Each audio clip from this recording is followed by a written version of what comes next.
I want to speak about neighbors today, the rights, the huquq of Parosi neighbors. Allah subhanahu wa ta'ala, He says, وَاعْبُدُوا اللَّهَ وَلَا تُشْرِكُوا بِهِ شَيْئًا. He says, worship Allah, don't ascribe partners to Him, don't commit shirk. And then He says, وَبِالْوَالِدَيْنِ إِحْسَانًا. You have to be dutiful, kind, respectful towards your parents. And then who else? وَبِذِي الْقُرْبَى, your relatives. وَالْيَتَامَى, the orphans. وَالْمَسَاكِينَ, the poor. وَالْجَارِ ذِي الْقُرْبَى. Then Allah subhanahu wa ta'ala, He speaks about the neighbors. وَالْجَارِ ذِي الْقُرْبَى, your close neighbors. وَالْجَارِ الْجُنُوبِ, and your neighbor that's a bit far away from you. وَصَاحِبِ بِالْجَانِبِ, even someone that you are with for a while. So even now, you're with someone right now, or you're with someone in a class, or you're traveling with someone on the airplane, on the bus, on the train. Even that person, you have to be nice to that person. You have to be very careful, because you're not going to spend much time. So you've got to make sure that you protect that person from your harm. Because if you harm him, he's gone. Where are you going to find him from? How are you going to seek forgiveness from him? So Allah subhanahu wa ta'ala in this verse, He is saying that we have to be kind. This is from the teachings of Islam, that we need to have a good ties, good bond with our neighbors. Prophet sallallahu alayhi wa sallam, he said, Ya nisa al-muslimat. Prophet sallallahu alayhi wa sallam, he said, O believing women, la tahqiranna. You shouldn't be looking down upon each other's gifts. एक दूसरे के हदिये को हकारत की नजर से ना देखो, उसको हकारत, उसको हकीर ना जानो. So don't look at each other's gifts to be really of no use, and don't look at them with haqarat. Don't see them gifts as being inferior, even if it's the hoof of a sheep. So here the Prophet ﷺ is telling us the way. How can we have good ties with our neighbors? How can we love our neighbors? How can we be united? This is the way. So today we don't recognize our neighbors. We don't know their names. We don't know when they moved here. We don't know anything. Prophet sallallahu alayhi wa sallam, he said, Jibreel alayhi salam, he kept emphasizing that you have to have good conduct, good manners with your neighbors. He kept mentioning the rights of the neighbors, so much so that I was assuming maybe they will be from the inheritors. So maybe they will get a share from Wirasat. So inheritance is when someone passes away, then their wealth is distributed among the family. Prophet sallallahu alayhi wa sallam said, Jibreel kept going on, and I thought that maybe these neighbors, they are also from among the Burasa. They are from among the inheritors. In one narration, Prophet sallallahu alayhi wa sallam said, he isn't a believer whose neighbor is hungry and he doesn't know. So we can say we don't know if our neighbor is hungry, but to not know is ghaflat, is negligence, heedlessness. So why don't we know? We should know. If we knew the rank of the neighbors, then we would find out their situation. We would find out how they are. Prophet sallallahu alayhi wa sallam mentioned the importance of neighbors. We should help one another. We should find out about one another. So if any good news comes to them, then be there in their happiness. If any difficulty comes, again be there in their time of hardship.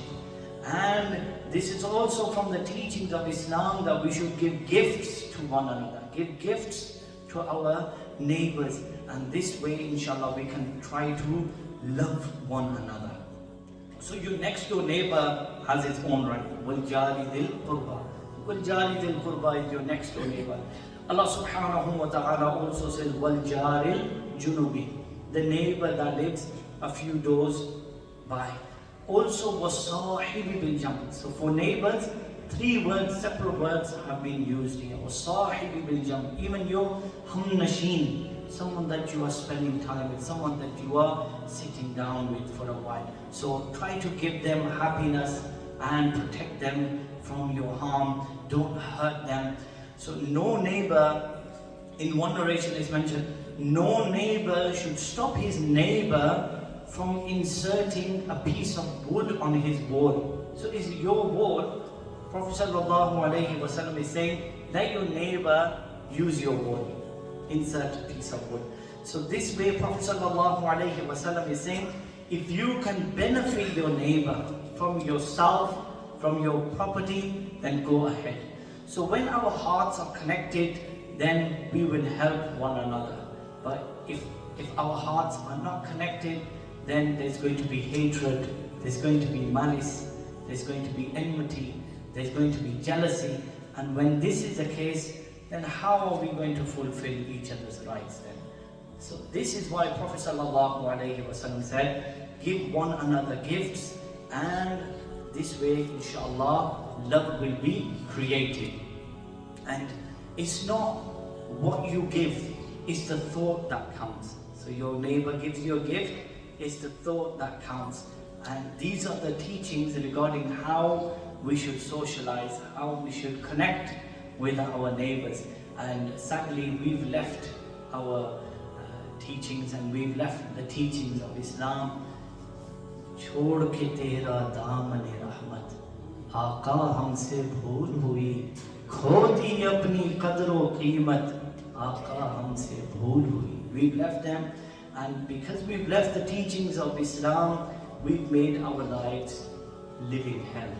So if we give our neighbors, like you'll probably have experienced this, you probably give your neighbors food on Eid day. How happy are they? If you give them biryani, how happy are they? And they love our food. There's Eid party that takes place, and the head teacher, he told me, the Eid party is so good. There's so much food that I don't eat any food for the rest of the day.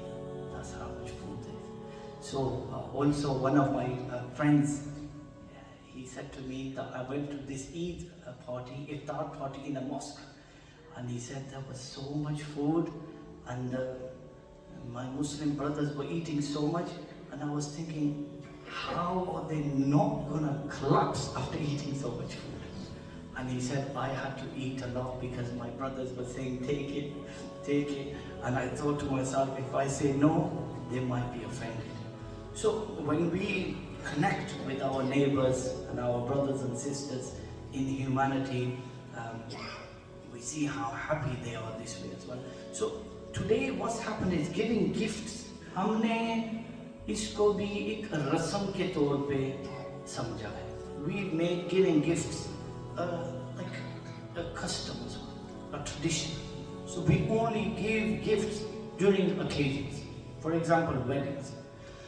Even with weddings, what's happening is, when it's someone's wedding, they write down everything. Okay, this person gave 50 pounds, and they keep that notebook.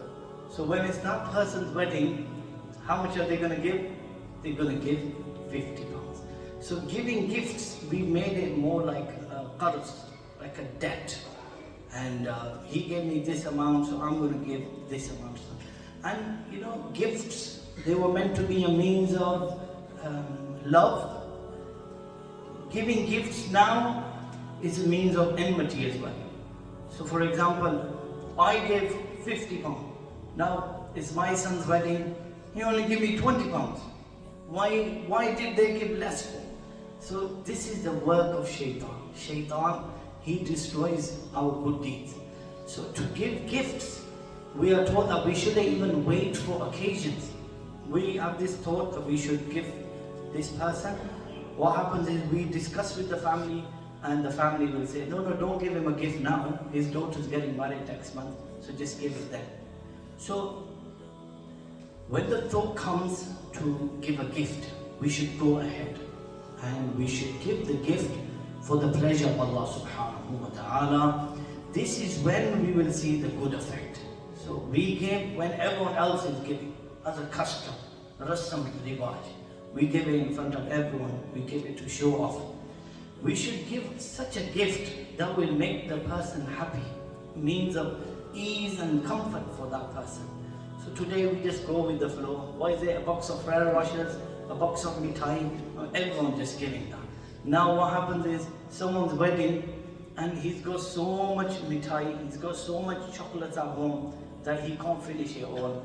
So he'll come and bring it to the mosque, and then I will end up eating the gulab jamun, and then I'll go home to Blackburn and my dad will say, "Why are you so fat for? You shouldn't be like the other Maulanas." So the food gets overdated as well. So we shouldn't just always go with the flow and just give the same thing. I'll give you an example. There was one very pious man, very pious scholar who's written many books. So this scholar, what happened was, one of his friends gave him a gift. And what did he give him? He gave him a pen and a book. And he was so happy. And he said that the nur, the barakah, the light in this gift is not in a box of chocolates or a box of mithai. So this person, this friend, had in mind, now I'll gift him something that he needs. So this I'm talking about like 100 years ago. So something that can assist him. There was one friend, he came from quite far away, and now this friend had a very busy schedule.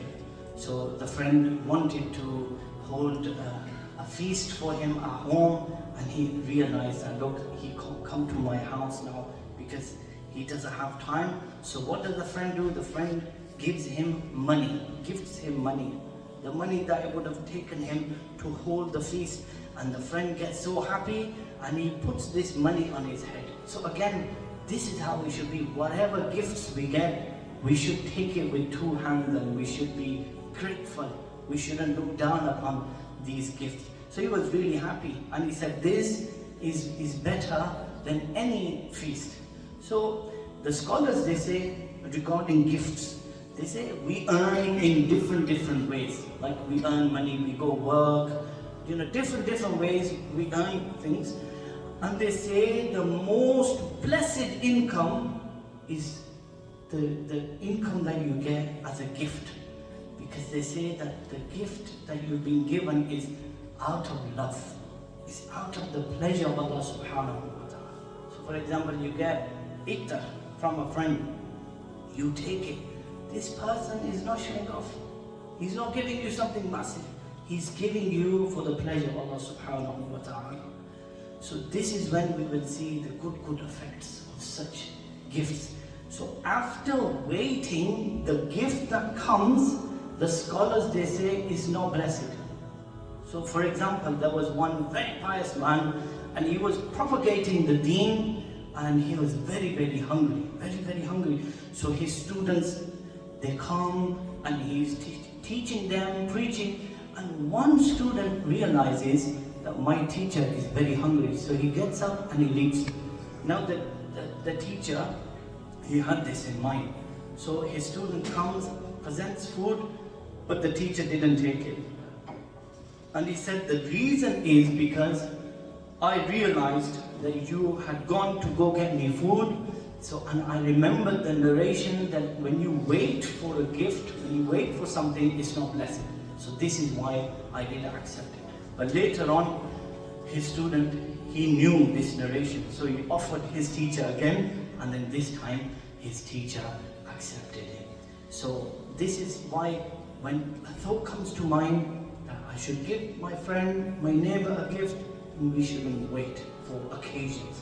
And we should give gifts for the pleasure of Allah subhanahu wa ta'ala, not as a custom or as a tradition. We should follow the sunnah of the Prophet sallallahu alayhi wa sallam. To please Allah subhanahu wa ta'ala, we should give gifts. So, regarding neighbors, in this verse, Allah subhanahu wa ta'ala, He says, وَالْجَارِ ذِي الْقُرْبَى وَالْجَارِ الْجُنُبِ وَالصَّاحِبِ بِالْجَنْبِ. He uses three different words for our neighbors. So, some scholars, they even mention that who is وَالْجَارِ ذِي الْقُرْبَى, who is your close neighbor. is someone that is also your relative.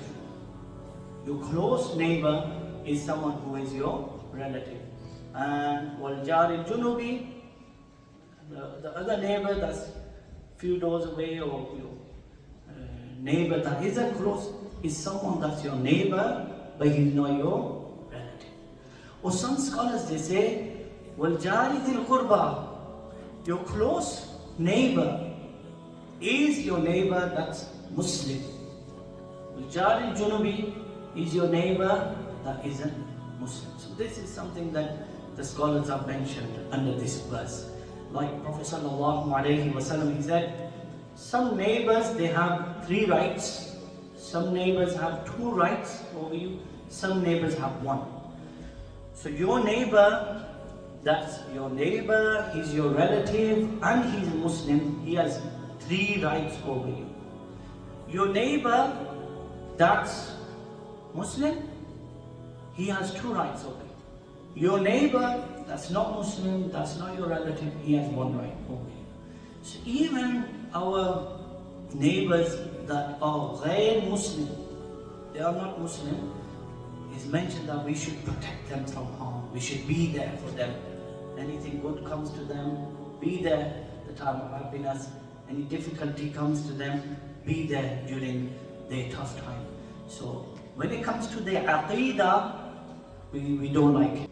But what the scholars say is that we don't hate them though. I'm just going to finish off with the 6 rights. Prophet Sallallahu Alaihi Wasallam mentioned 6 rights of our neighbors. I just mentioned these, and inshallah I will end this talk.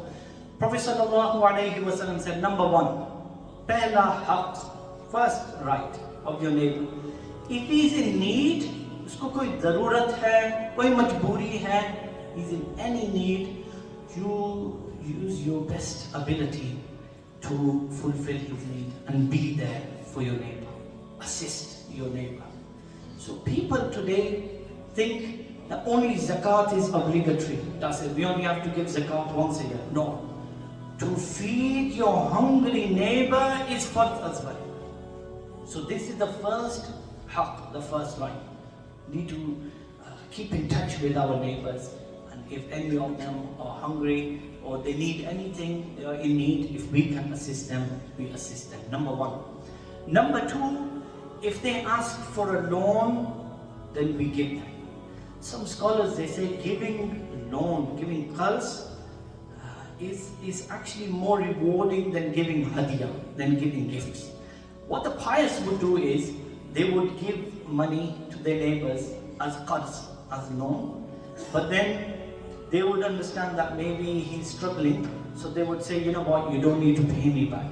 So this way they would say, this is a gift from me. So they would get the reward of qars, loan, and they would also get the reward of hadiyah, gift as well. So this is the second. The third one is any happiness comes to them, they receive any good news, you be there for them, you congratulate them, you make dua for them. So this is point number 3, the right number 3. Today what we are doing is we are just going and we're just going with tit for tat. Okay, he congratulated me, so I'm going to congratulate him. No, this shouldn't be the case. He gave me a box of chocolates, so I am as well. No. Make intention that we will congratulate him for reward, for the pleasure of Allah, to follow the sunnah of the Prophet Sallallahu Alaihi Wasallam. Number 4, if a calamity, difficulty comes his way, then you go there. So he loses a family member, you go there, go to your neighbor and do ta'ziyat. So offer your condolences. So ta'ziyat means tasalli dena. So you go there, you say something, jisse unka gham halka ho. You say something that makes them feel a bit better. Today when we go for ta'ziyat, we make the family members cry even. We make them sad even. No, we go there and say something that will make them feel better. Give them dua. Allah subhanahu wa ta'ala bless you with sabr. Your deceased, Allah subhanahu wa ta'ala bless them with the greatest rewards. Like Abdullah bin Abbas radiallahu anhuma, one Bedouin came to him when his father passed away, Abbas radiallahu anhu, and he said, Isbinnakun bika sabirin. He said that you do sabr, and those under you, they will also hold on to patience. The Bedouin said to Abdullah bin Abbas. And then he said, Ajruka ba'dahu khayrun min. That the reward that you're gonna get for the sabr that you exercise is better than your dad Abbas. Wallahi khayrun minka lil Abbas. Allah is better for Abbas than you. He said this, and this made Abdullah bin Abbas feel better. So this is ta'ziyah. So this is the fourth haqq. The fifth haqq, the fifth right is, if your neighbor falls ill, then you visit them. Prophet sallallahu alaihi wasallam, he said, when someone visits the sick, then until he is there, he is in the garden of Jannah. When he comes back from visiting the sick, 17,000 angels pray for his maghfirah. So when you visit the sick, when you come back, 17,000 angels pray for your forgiveness. And even when we visit the sick, we shouldn't give them pain. We shouldn't stay there for too long. You go to visit someone, if he's sleeping, leave him in peace. Especially if he's snoring. Leave him in peace. So, when you visit the sick, meet them, ask them how they are, make dua. Abdullah bin Mubarak fell ill, and lots of people, they came to visit Abdullah bin Mubarak. One person, he just sat there, he was not leaving. So Abdullah bin Mubarak, he said, I have two pains, not one. I have the pain of being sick, and then you've got some people that don't know the etiquettes of visiting the sick. I'm feeling more pain. So this person that was sat there, he still didn't understand. He said, I'll close the door so no one comes. Abdullah bin Mubarak said, yeah, but not from inside, from outside. So today, we should understand these etiquettes of visiting the sick. We shouldn't make them feel more sick. So this is the fifth haqq. The sixth haqq and right of our neighbors is, if our parosi, our neighbor passes away, then we attend their Salatul Janazah. The pious, they wanted to sell their properties for a need. This is actually mentioned, so this is how the Muslims were. The neighbors, they were so happy with them. In fact, one non-Muslim, he wanted to sell his house, and he was selling it for double. He said, why? He said, because you know who my next door neighbor is? He's a Muslim. This is why. And today, Muslims are moving away from Muslims because we are now following the teachings of Islam. So, this is mentioned that our pious predecessors, they wanted to sell their homes for a need. And their neighbors, they would all get together and they would say, look, you need money, we will pay you the price of your house, but please don't move. So this is how the Muslims and our pious predecessors were. They used to look after their neighbors were happy with them. Prophet sallallahu alaihi wasallam said, this creation of Allah is like the generation of Allah. That person is most beloved to Allah, who is the most beloved to the people of Allah. So if you are beloved to the people of Allah, then you are beloved to Allah subhanahu wa ta'ala. So I just finish off with this point that we shouldn't give any taklif, any pain to our neighbors. We shouldn't make a mess outside. Even like when it comes to the masjid as well, we aren't meant to come to the masjid after eating onion or like when our breath is smelling. We shouldn't come this way. We're told we give pain to the worshippers, and we also give pain to the angels as well. So it's actually mentioned that the jurists, they say if someone had something like this, or there's someone he smells.